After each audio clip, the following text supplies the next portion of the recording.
Hi and welcome back to my kitchen. In this video, I will show you how to get this amazing garlic bread. I will also show you step by step on how to achieve this amazing flower shape.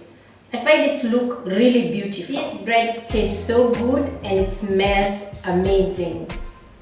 So let's jump straight into the recipe. And this is what we will need, guys. In the description box, I am going to give the exact amount that I used. Salt, butter, lukewarm milk, chives or scallions, dry yeast, garlic, sugar, 1 egg, and flour. And this is how the process goes. We will start by activating our dry yeast. So we are going to take our lukewarm milk, we put our dry yeast, add some sugar since yeast feed on sugar.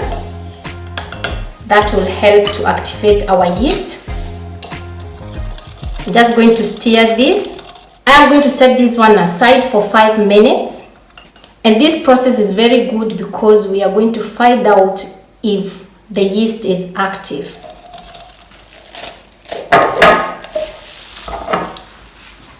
This is my yeast, guys. It took me about 10 minutes and you tell that the yeast is active by it forming bubbles. So the next step, I'm going to add the salt, then 1 egg. Alternatively, instead of using egg, you can use 60 ml buttermilk. I'm just going to stir this. And then I'm going to add our active yeast.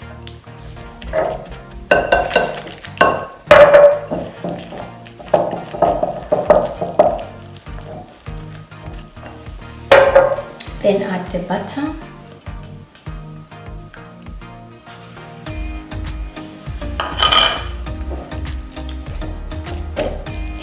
It's a very easy and simple recipe since we don't need to knead the dough. I'm just going to combine it and make sure that I don't have any dry flour for about 1 minute. I am now going to put my dough in a warm place for 30 minutes or until it doubles in size. By the way, if you find it easier for you to use a stirred mixture or a hard mixture, you can mix your dough for 1 minute.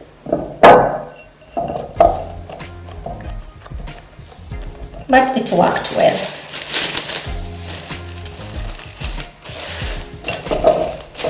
And in the meantime, I'll be preparing our garlic butter.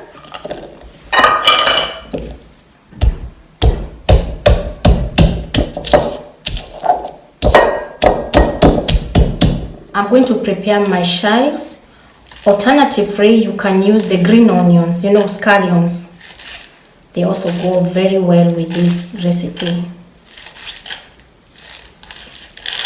It's a very simple recipe, guys, and this bread goes very well with soups, or you can eat it also with meat stew, or you can just have it as a snack, And then I'm going to put our butter and just mix it together. For easier mixing, you should leave your butter to be in room temperature.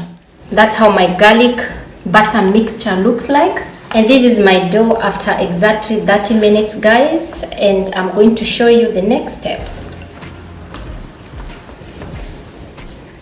By the way, you can go ahead and cut your balls. You can weigh them. They are about 50 to 55 grams.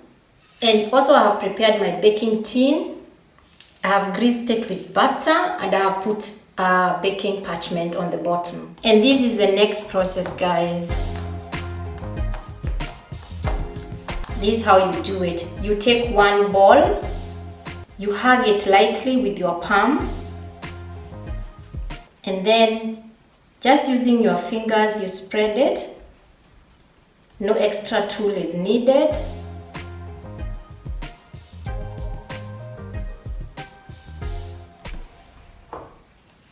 And then I'm going to put my garlic butter mixture. So about a teaspoon. Just spread it. The garlic is going to give a very nice taste and aroma. and then we close it. Just leave a little bit space. Don't close it edge to edge. You see this space that I'm leaving here? Then we turn it on the other side. And that's where it's like we make it has a nice shape.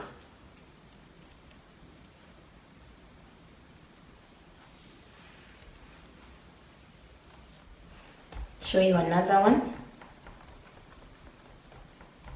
You spread it using your fingers. You put some butter.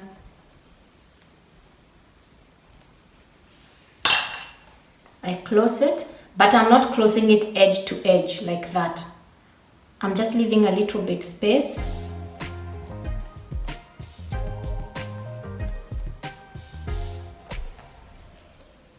You see?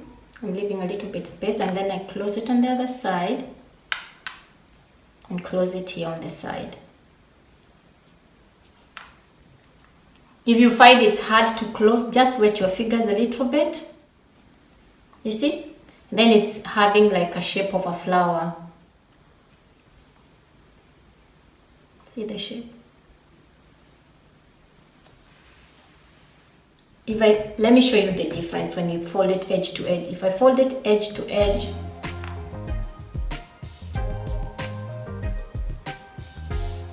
that's how they look. I made one round on the corner and some in the middle. And the rest of the batter, I'll try to put some on the top. I'm going to let it rest for 25 minutes, give it a milk wash, and then I'm going to bake it.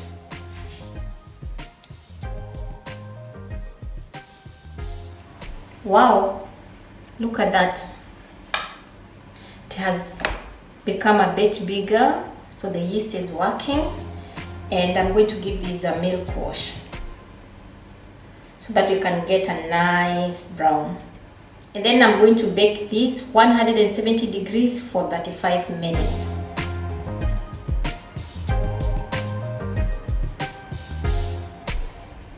In some parts, you might find like the flour is opening.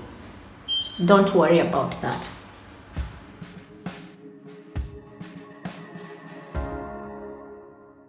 Guys, it tastes amazing. Wow, fantastic. This bread will go very well with soups or any meat stew.